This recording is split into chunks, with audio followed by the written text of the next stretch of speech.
Dylan's Fear Files.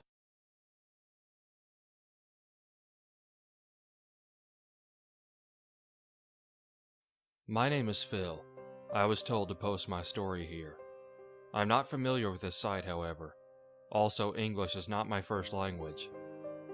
It all began when my mom died. I was 8 years old when it happened. She was sick for quite some time already and she passed away peacefully. My father and I were left without her. Watching her get sicker every day was tough. When she died, it was even worse. We moved out a month after her death. My father could not live in the same house or the same city, and honestly I couldn't either. We needed to start over. It was a whole new world for me and my father. I had trouble blending in at my new school. I was sad and silent. I didn't make one friend. On top of that, other kids started bullying me. I accepted my fate every time they beat me up, too weak physically and emotionally to even fight back. When I entered high school, the physical bullying stopped. I was still getting picked on, insulted, even cyber-intimidated. I was so used to all this. My high school was so much bigger than my other school.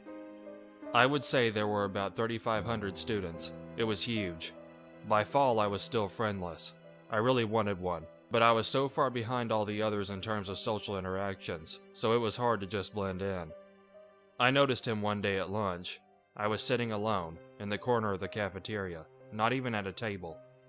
He was tall, thin, and pale. He looked so sad, so broken. I had never seen him before. I thought that he was a new guy. After watching him for about 20 minutes, I decided to go talk to him. It took me a lot of courage to get up and go talk to him. I greeted him and introduced myself. He did the same. He said his name was Phil too. I didn't know what to say, so I stayed silent for a minute. He then asked me why I came to talk to him. I said I just wanted to talk, that he seemed nice. He accepted my answer. I don't remember how we both felt comfortable quickly to talk about anything.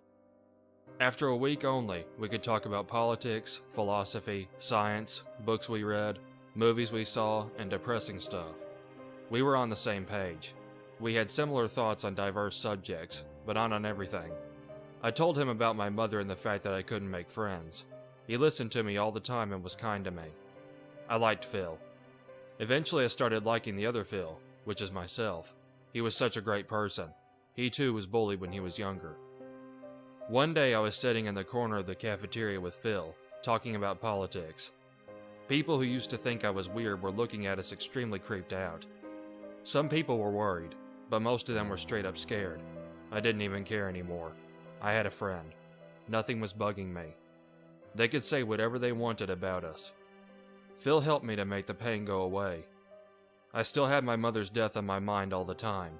Death can never completely disappear, but it can vanish from time to time. He helped me make death vanish more often.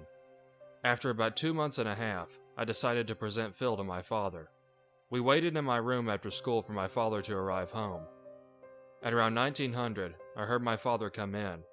Me and Phil got up and went to see my dad. He had a small grin on his face, the same broken grin he had made since my mother died. He heard me come and greeted me, like he did every other day. He didn't look in Phil's direction. "Dad, I know the death of Mom greatly affected us. It was hard for both of us. But recently I made a friend and he helped me recover a lot, even after all these years." I almost cried when I started talking. I then pointed towards my friend and presented him to my father. His face became sad and worried. He was surprised and confused. I was not expecting that reaction, so I asked him what was wrong. What he said will forever stay in my mind. "Son, there's only you and me here." He was right.